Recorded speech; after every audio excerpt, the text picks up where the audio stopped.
So guys, and I'm full XPTV title আর থাম্বনেলতে বুঝেই গেছেন আমিও ভালো আছি, আপনারাও ভালো আছেন। গাইস আজকে আমি ওই খানকিটা নিয়ে একটা ভিডিও বানাচ্ছি।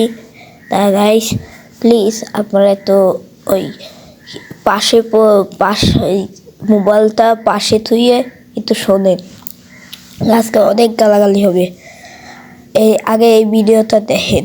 আজকে দেখলাম অ্যাডভান্স গেমিং নাকি আমাকে রোস্ট করবে। আমি সবকিছু ওপেনলি বলি, অ্যাডভান্সের সাথে আমার কোনো পার্সোনাল ভাবে শত্রুতাও নাই, আর আমি কোনো ঝামেলাও চাই না। বাট এইখানে একটা কথা আছে, অ্যাডভান্স তার রিসেন্ট ভিডিওতে আমাকে একদম অকারণে কোন রকম লজিক ছাড়া ইমোফ্লুয়েন্সার বলতেছে। হ্যাঁ, আমি একদম সরাসরি বললাম, মানে এইটা তো একটা ডায়লগ হয়ে গেছে। কোন মেয়ে অনলাইনে আসলে এগুলো বলা শুরু করে। অ্যাডভান্স ভাইয়া, আমি এখন আপনাকে সম্মান করে কথা বলতেছি। নিজের বেলা তো ঠিকই বলেন, সব ছেলেরা এক না। কিউট জান্নাতকে বলছেন মানলাম, সে ইচ্ছে করে সব সাউন্ড করে। আমার ডায়লগ গুলা মানে সো গাইস জোস লেভেলের ওয়ান টপ, এগুলো আপনার কাছে ভালো নাই লাগতে পারে, তাও মানতাম যদি আপনি ভিডিওতে এইগুলো নিয়ে কথা বলতেন। কিন্তু আপনি ভিডিওতে সরাসরি আমাকে ইমোফ্লুয়েন্সার বলছেন। আমি আজ পর্যন্ত ফেসবুকে একটা পিক আপলোড দেই নাই। অ্যাডভান্স আমার উত্তর চাই, আমাকে অকারণে এমন একটা এলিগেশন কেন দিলেন, আমার চরিত্র নিয়ে কেন টান দিলেন, এটার উত্তর চাই। আপনি রোস্টিং করবেন, কোনো সমস্যা নাই, বাট আপনার নেক্সট ভিডিওতে আমার উত্তর চাই, আমার চরিত্র নিয়ে কেন টান দিলেন। আমি এতদিন জানতাম আপনি লজিক ছাড়া আর প্রমাণ ছাড়া কথা বলেন না, আর সত্যি বলতে আমি আপনাকে সম্মানও করতাম। ছোট ক্রিয়েটররা বলছে আমি ইগনোর করছি।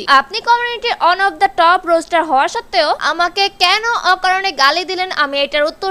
আর মাথার থুয়ে গেছে ওই অ্যামসান গেমিংয়ের কমেন্টে যায় মা বাপ নিয়ে গালাগালি করেছে, তা নিয়ে কিছু হয়নি তাই না? হ্যাঁ, ইমো এফএফ ভালো কথা করছি, মোবাইল চেক দে আর আসল কথা সত্যি করে দে, নাহলে কোনো ফাঁকে তুই মায়ের খাবি নি।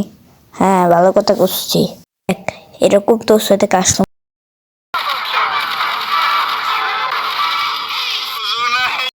গাইস, এরকম কাস্টমার 1v1-এ হেডশট মারবো। মা এটা তো এরকমই, আগের বাচ্চায় ভালো হয়ে যা, তো মায়ের সুদি খান কিচ্ছেলে আলার তোর মতো এরকম একটা মায়ে এরকম উঠতে ভালো। তো ওই যে নাম কি, তার নাম তো এখন মনে নেই, ওইটা তোর তো ভালো এক করিছে, তাও প্রমাণ খেয়ে গেছে, তুই তো তাও ভালো না। হাঙ্কি মাঙ্কি কোন জায়গার। তা গাইজ এই পর্যন্ত, টাটা বাই বাই। এই যে কেবল একটা লোগো দেখলেন না, এই লোগোটা এখন আমার ইউটিউবে লাগাবো। তা গাইজ আমি আরেকবার দেখা চাই এই লোগো। গাইজ এই দেখেন, এই যে আমার লোগোটা। ওরা কিরকম কিরকম ভিডিও ছাড়ে এই তো এরকম খানকে ছেলে বানায়। তা গাইজ এই পর্যন্ত, tata bye bye, good bye, see you. টিকটকেতে দেন প্লিজ ফলো লাইক দিয়েন, আর ইউটিউবেতে দেন লাইক